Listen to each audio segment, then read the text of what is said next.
नाज़रीन, रुपया पैसा में आपको खुश आमदीद कहते हैं। मैं हूं अली नासिर। अहम बात यह है कि तालीम बहुत ज़्यादा ज़रूरी है।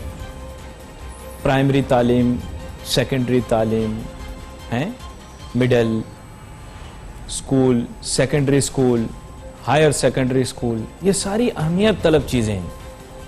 मसला ये है कि जब से ये मुल्क में वबा फैली है तो स्कूलों का, तालीम का निज़ाम भी काफ़ी हद तक मुतासर हुआ है। बिलखुसूस ये जो स्कूल की तालीम है, ये जैसे मैंने आपको बताया primary, secondary, middle, high school, तो ये सब जो है ये सब मुतासर हुए हैं इसकी वजह से। अब बच्चे सब घर पर हैं, वालदेन जो हैं उनका जो जरिया माश है वो अपनी जगह मुतासिर है। वो तो आपको पता है, हम रोज़ डिस्कस करते हैं कि मईशत किस मुश्किल वक्त से गुजर रही है। अब उनके पास पैसे नहीं हैं घर चलाने के लिए, सौदा ख़रीदने के लिए, बिल भरने के लिए। अब वो कह रहे हैं कि बिल मौखर किए हैं, चलो दुआ करते हैं इस मुल्क में भी अच्छे काम हो जाएं, बिल मौखर हो जाएं, बल्कि माफ़ हो जाएं। लेकिन अब बात यह, यहां पर एक बहुत बड़ा खर्चा स्कूल फीस का होता है। बिल्कुल जैसे किताबों का बोझ बच्चों की कमर, कंधों को थका देता है, फीस का बोझ भी वालिदैन को माशी तौर पर थका के रख देता है। जब फीस तनख्वाह का एक बड़ा हिस्सा हो तो फिर सोचें कि वालिदैन के दिल पर, उनके दिमाग पर, उनके जहन पर इस वक्त क्या बीत रही होगी और उनकी जेब कैसे गवारा करेगी कि वो जब स्कूल बंद हों, बच्चे घर पर हों, वो फिर भी फीस दें।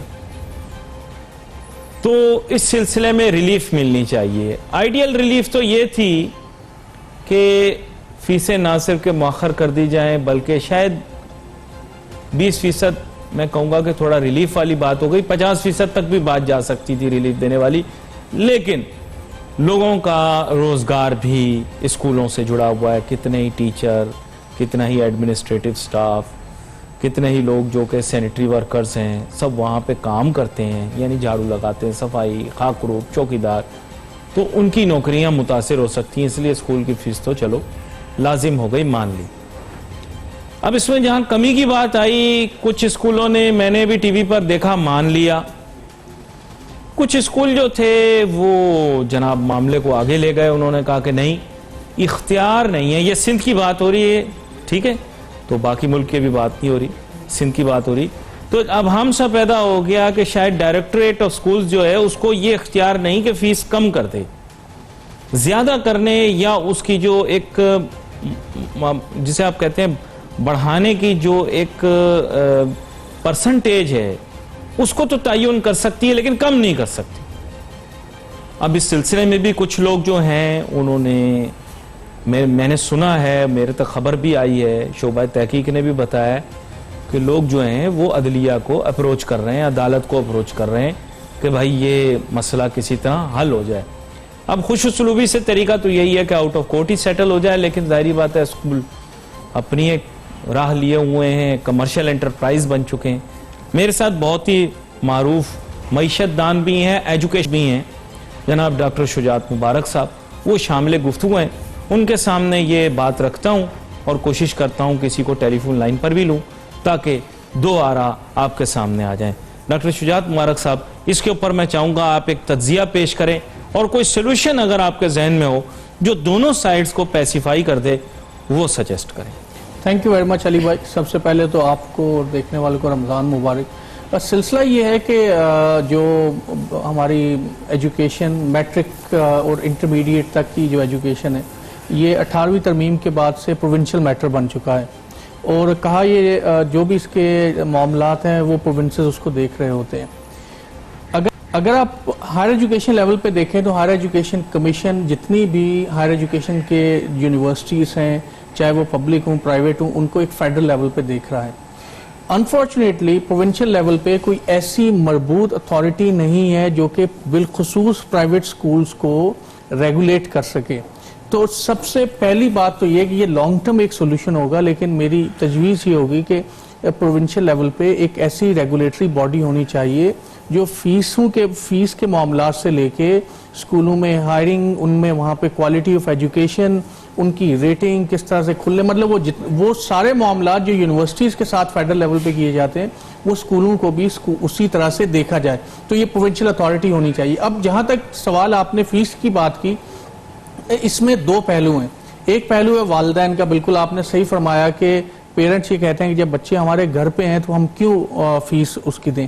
दूसरा पहलू बड़ा इम्पॉर्टेंट भी है और इंटरेस्टिंग भी है, और वो किसी हद तक जेन्युइन भी है कि देखें स्कूल्स के पास बिल्डिंग है, उन्होंने उसका रेंट भी देना है, स्कूल ने उस बिजली के बिल भी किसी हद तक देने हैं, उनको असातिज़ा की सैलरीज भी देनी है। तो मेरा ख्याल ये है कि ये अगर कहा जाए स्कूलों से कि आप बिल्कुल फीस को ख़त्म कर दें या आधी कर दें, तो ये बिल्कुल भी मेरे ख्याल में ये नाइंसाफ़ी होगी। जो कि 20% तक गवर्नमेंट ने रिलीफ का कहा था, तो ये 20% रिलीफ एक ऐसा था जो कि काबिल अमल एक तजवीज़ है, और बहुत हद तक इसको स्कूल इस पर अमल दरामद भी कर रहे हैं। तो मेरा ख्याल ये है कि अभी इसमें मुझे तो समझ नहीं आती कि कॉन्फ्लिक्ट कहाँ पर है, क्योंकि जहां तक मैं बहुत सारे स्कूलों को जानता हूं उन्होंने 20% फीस या तो एडजस्ट कर दिया है या फिर वो उन्होंने वादा किया है कि जी हम नेक्स्ट फीस में उसको एडजस्ट करेंगे। तो ये तो इशू रिजॉल्व हो चुका है, मुझे तो नहीं लगता इसमें नहीं। उसमें क्या होता है कि कभी कभार मुट्ठी भर, हमेशा जैसे हमारे मुल्क के अंदर इस तरह होता है, मुट्ठी भर हमेशा स्कूल ऐसे होते हैं जो कि ऐसा नहीं करते, या फिर जो एक निज़ाम चल रहा होता है उससे थोड़ा हट के चलते हैं। तो जिक्र तो उनका भी है ना, जाहिर बात है बच्चे तो वहाँ भी पढ़ते हैं। फिर साथ ही साथ इन्होंने जाकर, जैसे मैंने आपको बताया कि वो अब हम अपनी जगह मौजूद है, जो शुरू में ही आपने इस बारे में बता दिया है कि एक मजबूत अगर अथॉरिटी बना दी जाए तो वो बेहतर है। सर यहाँ पे इख्तियारात जो है ना वो महदूद हैं, इसके माने ये है कि वन टाइम मैं एक बात आपको यहाँ पे मैं वो कर दूं कि प्राइवेट स्कूल्स बहुत अच्छा काम कर रहे हैं, लेकिन अनफॉर्चुनेटली प्राइवेट स्कूल्स की एसोसिएशन कई दफा या कुछ प्राइवेट स्कूल्स, मैं सारे प्राइवेट स्कूल्स को तो नहीं कहूंगा, एसोसिएशन भी बहुत सारी हैं, जो है वो प्रॉब्लम क्रिएट करते हैं, खामखा में अपनी एक अजारादारी जो है ना वो शो करने की कोशिश करते हैं, स्पेशली जो बड़े स्कूल्स हैं जो जिनके बड़े एस्टेब्लिश नाम हैं। तो मैं इसीलिए मैं ये कह रहा हूं कि एक अथॉरिटी होनी चाहिए, चाहे प्रोविंशियल लेवल पे हो, वो चाहे कितना ही बड़ा स्कूल क्यों ना हो, चाहे उसके कितनी ही बड़ी उसकी ब्रांचेज हैं, जो भी है, वो उसको रेगुलेट करना चाहिए। जब तक आप स्कूलों की रेगुलेटरी बॉडी नहीं बनाएंगे जो कि उसी तरह से रेगुलेट करे जिस तरह से हायर एजुकेशन कमीशन यूनिवर्सिटीज को रेगुलेट करता है, तो उस वक्त तक ये मामला नहीं होगा। एक और चीज मैं बता दूं, हमेशा डिस्कशन में स्कूल्स और यूनिवर्सिटीज आती है, कॉलेज रह जाते हैं। इस वक्त जो है वो आप सारी फोकस स्कूल पे है या यूनिवर्सिटीज पर है, लेकिन कॉलेजेस का मामला भी इसी तरह से है। बहुत सारे प्राइवेट कॉलेजेस ऐसे हैं जो कि बंद पड़े हुए हैं, वो ऑनलाइन एजुकेशन भी नहीं दे रहे, लेकिन इसके बावजूद वो फीसें चार्ज कर रहे हैं। तो ये जो स्कूल और कॉलेजेस का मामला है, जब तक कि कोई अथॉरिटी नहीं बनेगी, जब तक इनको प्रॉपर्ली रेगुलेट नहीं किया जाएगा, ये मसला इसी तरह से चलता रहेगा। अच्छा, इसमें भी थोड़ा सा मैं तफरीक आपके सामने वाजे कर दूं, ये तफरीक भी है, मसला भी है। प्राइमरी की, सेकेंडरी की अलहदा होती है, मिडिल की अलहदा, हायर एजुकेशन की अलहदा। तो ये जो है इसको किस तरह से अब लेकर चलें? हायर एजुकेशन, ये वाली हायर एजुकेशन नहीं है आपकी HEC वाली, हायर सेकेंडरी की बात कर रहा हूँ। जी, इंटरमीडिएट की बात, इंटरमीडिएट की बात कर रहा हूँ। उसकी वजह यह है कि इसमें भी आपको पता है ना तफरीक मौजूद है, और इस तफरीक के अंदर भी आपको पता है बहुत सारे मसले मसाइल होते हैं। तो आप बिलीव करते हैं कि एक मजबूत इदारा होना चाहिए, या जैसे आहिस्ता आहिस्ता इन लोगों ने क्या किया कि तफरीक करके सबको अलग-अलग कर दिया, ऐसा होना चाहिए? सर ये देखें, अगर वर्ल्ड वाइड देखें ना, आपको दुनिया के निज़ाम तालीम देखने होंगे। आप सिंगापुर का देख लें जिसको हम फॉलो करते हैं, या कैम्ब्रिज का सिस्टम देख लें, वहां से ग्रेड 1 से लेके A लेवल तक एक ही तरह की तालीम, वो सारे जो उसको रेगुलेटरी बॉडीज होती हैं वो एक ही होती हैं, और वो सारे की सारी पॉलिसीज एक ही तरह की बनाई जाती हैं। तो मेरे ख्याल में, वैसे मेरा जाती ये ख्याल है कि जो एजुकेशन है वो फेडरल चार्टर के अंडर होना चाहिए, फेडरल गवर्नमेंट को उसको देखना चाहिए, और फेडरल लेवल पे एक कॉम्प्रिहेंसिव पॉलिसी बननी चाहिए, क्योंकि एजुकेशन ही आपकी माशरे की डेवलपमेंट की डायरेक्शन का 18वीं तरमीम वाले आपको पकड़ लेंगे जनाब, क्या बात कर रहे हैं? 18वीं तरमीम से हट के ये मेरी जाती राय है, 18वीं तरमीम वाला मसला है ये होता, तो एटलीस्ट प्रोविंशियल लेवल पे रेगुलेटरी बॉडीज होनी चाहिए, और अगर नहीं होगी तो इसी तरह से मामला चलते रहेंगे, और वो रेगुलेटरी बॉडीज कॉलेजेस और स्कूल्स को रेगुलेट करें। जो दिन ब दिन ये फीसें बढ़ा देते हैं, या जो स्ट्राइक करते हैं, या जो आपने असातिज़ा के बारे में तो उनके राइट्स पे कभी बात की नहीं है, हमेशा फीस की बात करते हैं। आपके जितने भी बड़े बड़े ब्रांडेड बड़े बड़े स्कूल हैं, आप जाके ये तो देखेंगे ये असातिज़ा को फीस कितनी देते हैं, कभी भी वो आप इस बारे में कभी बात नहीं सुनेंगे। मीगर एक फीस होती है 20-20, 25-25 हजार रुपए एक उस्ताद को फीस देते हैं, जबकि वो एक स्टूडेंट से 50-50 हजार वो फीस ले रहे होते हैं। एक छोटी सी ब्रेक लेते हैं, इस अहम मौजू पर भी बातें हैं। Let's take a short break.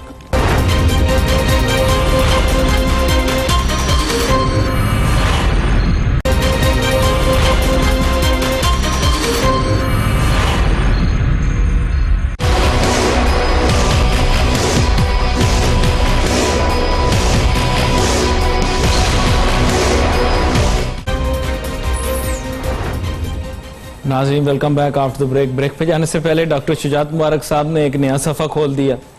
इन्होंने कहा भी फीसों की बात तो ठीक है, फीसें जो भी हैं वो तो फीसों को भी डिस्कस करें, लेकिन स्कूल फीसें तो ले लेते हैं, लेकिन अपने असातिज़ा को कितने पैसे देते हैं।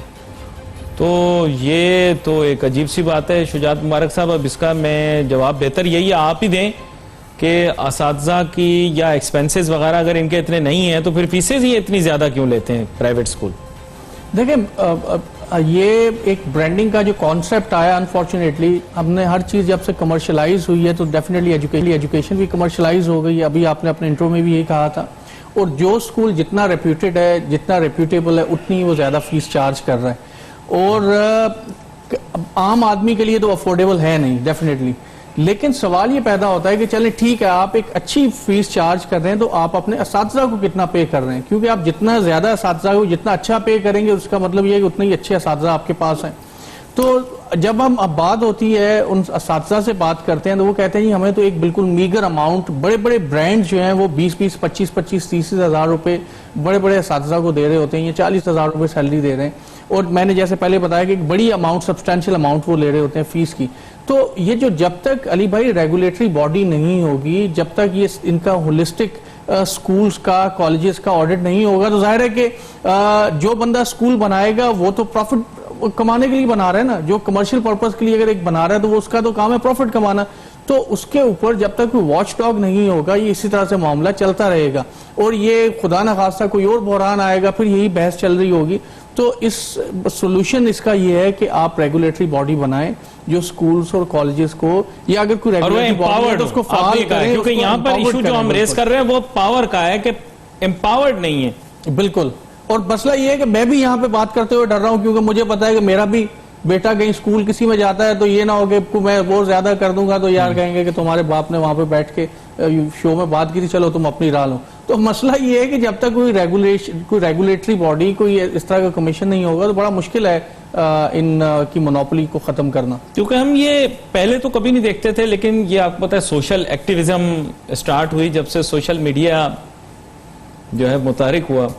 और अब तो आपको पता है सिर्फ सोशल मीडिया ही रह गया, क्योंकि बाकी जगह तो डिस्टेंसिंग हो गई है। तो इश्यूज जो हैं वो रेज भी हो जाते हैं और उन पर एक्शन भी हो जाता है, ये भी एक फैक्ट है। लेकिन मेरा नहीं ख्याल प्राइवेट स्कूल्स वाले जो हैं वो विंडिक्टिव नहीं है। बेसिकली बात यह है कि उनके भी प्रॉब्लम्स हमें अंडरस्टैंड करने चाहिए। जैसे आपने बताया कि कमर्शियल है, पब्लिक एजुकेशन जो है it has not been able to deliver, इसीलिए प्राइवेट स्कूल्स आए। मैं अगर अली भाई मुझे अगर मौका दें तो सिलसिला ये है कि अगर आप स्कूल्स को स्ट्रक्चर उसको करें, जो जितने भी स्कूल्स हैं प्राइवेट सेक्टर की मैं बात कर रहा हूँ, तो उसके जो टॉप पे आपके कोई 5 to 7% जो टॉप है ब्रांड वो। अच्छा, मैं आपकी जानिब आता हूँ, ये बात हम मुकम्मल करते हैं। तारिक शाह साहब हैं, चेयरमैन हैं ऑल प्राइवेट स्कूल्स एसोसिएशन के, वो हमें ज्वाइन कर रहे हैं बजरिया टेलीफोन लाइन। तो तारिक शाह को वेलकम करता हूं। तारिक शाह साहब, इस वक्त हमारी गुफ्तगू इस मौजू पर जारी है कि ये जो अभाम है जिसका शायद प्राइवेट स्कूल, सारे तो नहीं लेकिन चंद एक प्राइवेट स्कूल्स ने शायद उसको यूज किया अपने एडवांटेज के लिए, कि जो स्कूल्स डायरेक्टरेट है उसके पास ये इख्तियार मौजूद नहीं है कि वो फीसों को कम कर सके। बढ़ाने की जो सतह है वो तो तय कर सकता है लेकिन कम नहीं कर सकता। तो वैसे तो बहुत सारे प्राइवेट स्कूल जो हैं उन्होंने वॉलंटरीली फीस कम कर दी 20%, लेकिन अब इस इशू का रेजोल्यूशन क्या है आपके जहन में, क्योंकि कुछ लोग अदलिया या अदालत की जानिब भी जा रहे हैं इस सिलसिले में।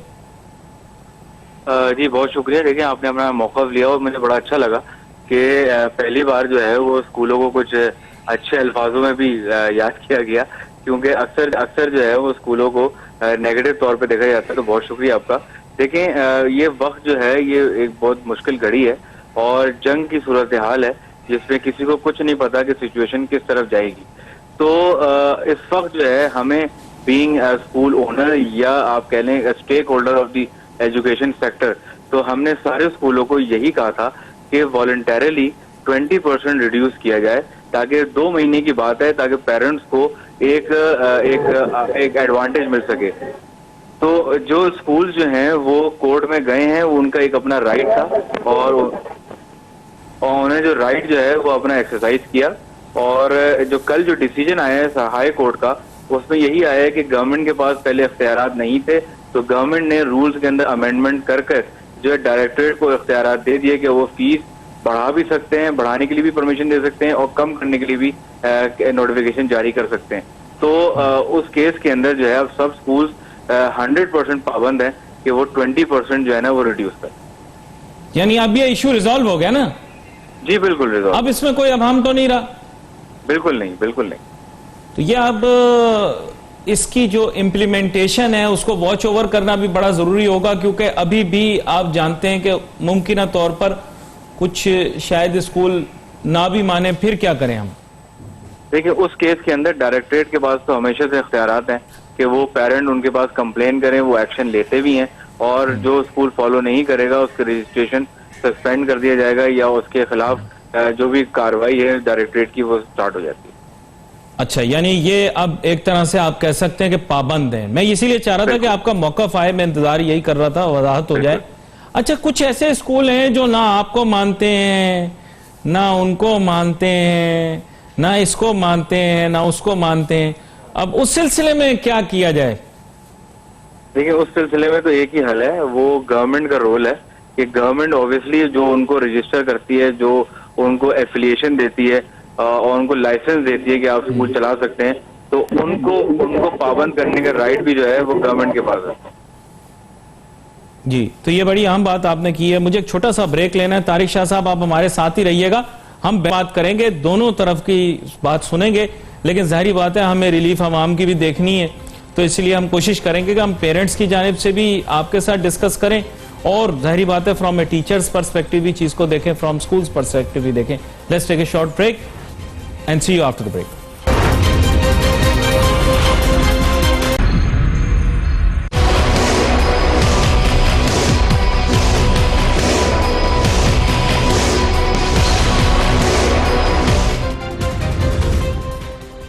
नाज़रीन, वेलकम बैक आफ्टर ब्रेक। गुफ्तगू हमारी जारी है। ब्रेक पे जाने से पहले हमारी तारिक शाह साहब से भी बात हो रही थी, चेयरमैन हैं ऑल प्राइवेट स्कूल्स एसोसिएशन के। स्टूडियो में हमारे साथ मौजूद हैं माहिर माशियात और माहिर तालीम जनाब डॉक्टर शुजात मुबारक साहब। आपने डॉक्टर साहब बात सुनी तारिक शाह साहब की, इन्होंने तो ऐसी मुनासिब बात कर दी, यकीन करें लग रहा है प्राइवेट स्कूल वाले तो बहुत ही अच्छे लोग हैं। वो कह रहे हैं हमने वॉलंटरली मान भी लिया था पहले भी, और अब जब हुआ है तो भी हमें कोई इशू नहीं है, बल्कि हम तो चाहते हैं कि गवर्नमेंट उसको इंप्लीमेंट करे। तो इसका मतलब प्राइवेट स्कूल्स एसोसिएशन यानी अक्सरियत कह लें या बेशतर स्कूल जो हैं वो राजी हैं फीस रिड्यूस करने के लिए, तो फिर इशू तो पार्शियली तो रिजॉल्व हो गया। बिल्कुल इशू देखें, इशू जैसे मैंने शुरू में कहा, इशू तो इसमें बहुत सारे स्कूलों ने इससे पहले ही वो फीस को एडजस्ट कर दिया था, या ये भी उन्होंने कहा जी कि हम नेक्स्ट फीस को एडजस्ट कर देंगे।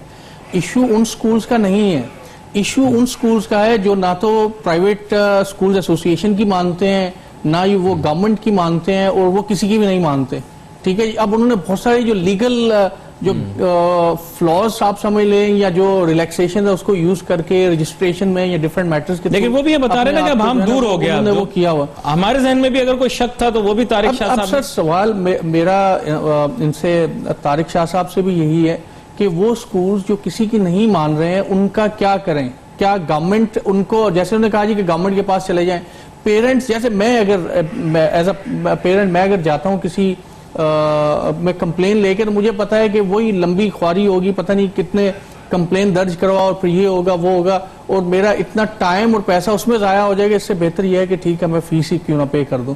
तो सवाल ये पैदा होता है कि जो प्राइवेट स्कूल एसोसिएशन है वो ऐसे स्कूलों को पाबंद करे, उनको फाइन करे या जो भी है, उनको वो कम से कम अपनी अथॉरिटी एग्जर्ट करके उसके ऊपर, यानी एसोसिएशन भी अपनी कोई ना कोई किरदार अदा करे। और जनरली क्योंकि ये जो वही बात है कि चंद एक लोग हैं जो पूरी उसको गंदा करते हैं, एक मछली एक, यानी आपका कहने का, मैं दोबारा से इसको रिफ्रेश कर देता हूं, आप चाह रहे हैं पहले जो एक निजाम बोर्ड का होता था, यानी बोर्ड बाइख्तियार होता है ना, लेकिन अब तो आपको पता है डायरेक्टरेट से इतनी कंफ्यूजन क्रिएट हो गई, तो आप चाह रहे हैं कि एक सेंट्रलाइज्ड हो जहां पर कोई ऐसा तरीका हो कि एसोसिएशन के मेंबर भी आ जाए, पेरेंट्स भी आ जाए एज मेंबर्स। सही कह रहा हूं मैं? हुकूमत भी एज मेंबर हो और एम्पावर्ड भी हो। असल में बात वही है जो आपको इंटरनेशनली देखना होगा, शाह साहब भी जानते हैं कि जो इंटरनेशनली एक रेगुलेटरी बॉडीज होती हैं दुनिया के तमाम ममालिक में, उसके अंदर सारे स्टेक होल्डर्स होते हैं, प्राइवेट स्कूल्स के लोग भी होते हैं, गवर्नमेंट के स्कूल्स के लोग भी होते हैं, पेरेंट्स भी होते हैं, सोसाइटी के लोग भी होते हैं, और वो स्टेक होल्डर मिलके ना सिर्फ फीस वगैरह के मामला तय करते हैं बल्कि कंटेंट क्या होना चाहिए, सोसाइटल नॉर्म्स क्या है, कल्चर इस पर बात करते हैं। तारिक शाह साहब, तारिक शाह साहब, ये जो बात की जा रही है वो ये है कि अकेले हुकूमत नहीं बल्कि एक मुश्तरका तौर पर कोई ऐसी तरीकाकार या लाहेमल तय किया जाए और एक इदारे का कयाम जो है वो बोर्ड की नौयत का हो, यानी उसमें असातिज़ा भी शामिल हो जाएं, स्कूल मालकान भी शामिल हो जाएं, गवर्नमेंट भी शामिल हो जाए, पेरेंट्स, सिविल सोसाइटी भी शामिल हो जाए, और फिर वो थोड़ी एम्पावर्ड हो, क्योंकि तालीम की बड़ी अहमियत है एक माशरे की, जो है वो आगे बढ़ने के लिए, हम एक माशरे के। जी जी बिल्कुल बिल्कुल, आपने सही कहा। और मैं आपको बताऊं कि ये ऐसा बोर्ड मौजूद है जो कि स्टीयरिंग कमेटी कहलाती है, जिसके अंदर मिनिस्टर साहब भी होते हैं, सेक्रेटरी एजुकेशन भी होते हैं, सारे चेयरमैन बोर्ड होते हैं, प्राइवेट स्कूल्स की नुमाइंदगी होती है, और इसके अंदर स्टेक होल्डर सारे मौजूद होते हैं। तो ये ऐसे कमेटी मौजूद है जो करिकुलम भी देखती है, जो कि एजुकेशन के मामलात को भी देखती है, कैलेंडर को भी देखती है। दिख रही ना, आपने बताया तो हमें पता लगा, वरना हमें तो नहीं पता था इस चीज का। बिल्कुल, ये काम तो असल में गवर्नमेंट का है कि वो उसको नशर करे कि ऐसा बोर्ड है मौजूद, लेकिन हम बारहा जो भी जितने भी प्लेटफॉर्म्स हैं उसमें ये बताते रहते हैं कि स्टीयरिंग कमेटी ने ये फैसला किया है। मतलब स्टीयरिंग कमेटी के अंदर ये ज्यादातर लोगों को पता ही है कि इसके अंदर ही स्टेक होल्डर्स मौजूद होते हैं। हाँ, पेरेंट की नुमाइंदगी भी नहीं है, लेकिन इसके अंदर सोशल जो MPAs होते हैं, MNAs होते हैं, वो भी शामिल होते हैं, जो कि अवाम की नुमाइंदगी कर रहे होते हैं इसके अंदर, कमेटी के अंदर। तो इसके अंदर ये सिलसिला होता है। मैं आपको इसमें साथ बात बताऊं कि देखें, हम उन स्कूल्स को, हमारे पास इतना ही राइट है कि हम उनको प्रोटेक्ट ना करें। जो गलत काम कर रहा है उसको हम गलत कहें, हम उनके खिलाफ एक्शन इसलिए नहीं ले सकते क्योंकि हम गवर्नमेंट नहीं है। हम सिर्फ इतना कर सकते हैं कि अगर उनके खिलाफ कोई कार्रवाई हो तो हम उनको बैक ना करें, उनको प्रोटेक्ट ना करें, उनकी वकालत ना करें। तो सिर्फ हमारा काम इतना ही। लेकिन मैं इसमें दोबारा से ये कहूंगा कि ये काम गवर्नमेंट का है कि गवर्नमेंट अपनी रेट को और ज्यादा मजबूत करे कि अगर कोई स्कूल नहीं मान रहा उनकी बात तो उसके खिलाफ कोई कार्रवाई हो तब। क्योंकि वही वाली बात जैसे यहाँ डिस्कशन हो रहा था कि एक आध स्कूल ही गलत काम करता है जिसकी वजह से पूरी सोसाइटी हमारी बदनाम हो रही है, और आज जो एक दो स्कूलों की वजह से या 4-5 स्कूलों की वजह से जो है हमारी पूरी कम्युनिटी को गलत अल्फाजों से भी नवाजा जा रहा है। ये बड़ी अहम बात आपने की है, मेरे ख्याल से ये गौरतलब भी है और मेरे ख्याल इस पर काम भी होना चाहिए। मैं दोनों मेहमानों का शुक्रिया अदा करता हूं, इन्होंने काफी मुफस्सिल इस मौजू पर बात की। सिर्फ 30 सेकंड डॉक्टर शुजात मालिक साहब, आप इख्तितामी कलमात। जी, मैं सिर्फ ये कहूंगा कि मेरे ख्याल में मुझे और आपको मिल के फातिहा ख्वानी कर लेनी चाहिए या दुआ पढ़ लेनी चाहिए, क्योंकि प्राइम मिनिस्टर साहब ने ये कहा था कि 2.5 करोड़ बच्चा जो स्कूलों से बाहर है, सबसे पहली मेरा काम ये होगा कि जब मैं हुकूमत में आऊंगा तो उस बच्चे को, वो जो 2.5 करोड़ बच्चा स्कूलों से बाहर है, उनको मैं लेके आऊंगा स्कूलों में। अब मसला यहाँ तक ये पहुंच गया कि वो बच्चों को स्कूल में लाना तो दूर की बात, जो बच्चे स्कूलों में मौजूद हैं वो फीस ना देने की वजह से वो बाहर जा रहे हैं। ये भी आपने एक बात कर दी। अच्छा तारिक शाह साहब, जब भी प्राइवेट स्कूलों का जिक्र आता है, मैं वो वक्त मुख्तसर है लेकिन फिर भी मैं चाहूंगा ये सवाल आपसे कर लूं कि हम हमेशा हाई फाई और बहुत ज्यादा हाई स्टैंडर्ड स्कूलों की बात करते हैं। प्राइवेट स्कूल तो हर नौयत के होते हैं, पूरे पाकिस्तान में हर नौयत के। तो मेरे ख्याल से वहां पर कुछ हमारे यहाँ भी गलती हो जाती है मेन स्ट्रीम से, कि हम सिर्फ हाई फाई स्कूलों की बात कर लेते हैं लेकिन आम प्राइवेट स्कूलों की बात नहीं कर पाते। उनके भी अपने मसाइल हैं और वालिदैन के भी वहां पर मसाइल हैं। आपके ख्याल से क्या उन्हें ज्यादा हाईलाइट नहीं करना चाहिए? नहीं, बिल्कुल आपने बहुत अच्छा सवाल किया। इसमें वो स्कूल जो कम फीस चार्ज करके अच्छी तालीम दे रहे हैं, उनको गवर्नमेंट को और मेरे ख्याल से मीडिया को भी अप्रिशिएट करना चाहिए, क्योंकि वो मेजॉरिटी को केटर कर रहे हैं। 95% स्कूल पाकिस्तान में मौजूद हैं जो 5,000 से कम फीस लेते हैं। तो जो बेशतर मेजॉरिटी है वो कम फीस पे एजुकेशन दे रही है। मसाइल उनके बेशतर बहुत ज्यादा हैं, क्योंकि उनको रेंट देना है, उनको टैक्सेस, पूरे इंडस्ट्रियल टैक्सेस उन पे लागू कर दिए गए हैं, उनको डिफरेंट मद में जो है वो रिस्ट्रिक्ट कर दिया जाता है, फीस बढ़ाने की इजाजत ज्यादा नहीं होती। मालदाइन के मसाइल उनके स्कूलों में ज्यादा होते हैं, क्योंकि ज्यादा से ज्यादा मालदाइन उन स्कूलों के अंदर मिडिल फैमिली से या अपर मिडिल कह सकते हैं या लोअर मिडिल जो कैटेगरी से बिलोंग करते हैं। तो मसाइल तो बहुत ज्यादा हैं। और मैं आपको बताऊं कि लोग उनको कंपेयर जब करते हैं, मुझे बड़ा अजीब सा लगता है कि लाइक टू लाइक को नहीं कंपेयर किया जाता। अगर फीस कोट की जाती है तो एक बड़े स्कूल की फीस कोट की जाती है जो ज्यादा फीस ले रहा है, और जो सैलरी या फिर जो मेयार बताया जाता है वो उस स्कूल का बताया जाता है जो सबर्ब्स में तालीम दे रहा होता है। और मैं आपको कैटेगरी की जहाँ तक बात बताऊं, मैं आपको बताऊं कि सिर्फ सिंध के अंदर जो स्टैटिस्टिक मेरे पास है, 200 रुपए से लेकर 2 लाख तक फीस लेने वाले स्कूल मौजूद हैं हमारे मुल्क के अंदर। तो हर एक की अपनी एक कैपेसिटी होती है फाइनेंशियल, वो उसके मुताबिक अगर स्कूल में अपने बच्चों को एडमिशन कराएगा तो वो अपने मामला को सही चला भी पाएगा।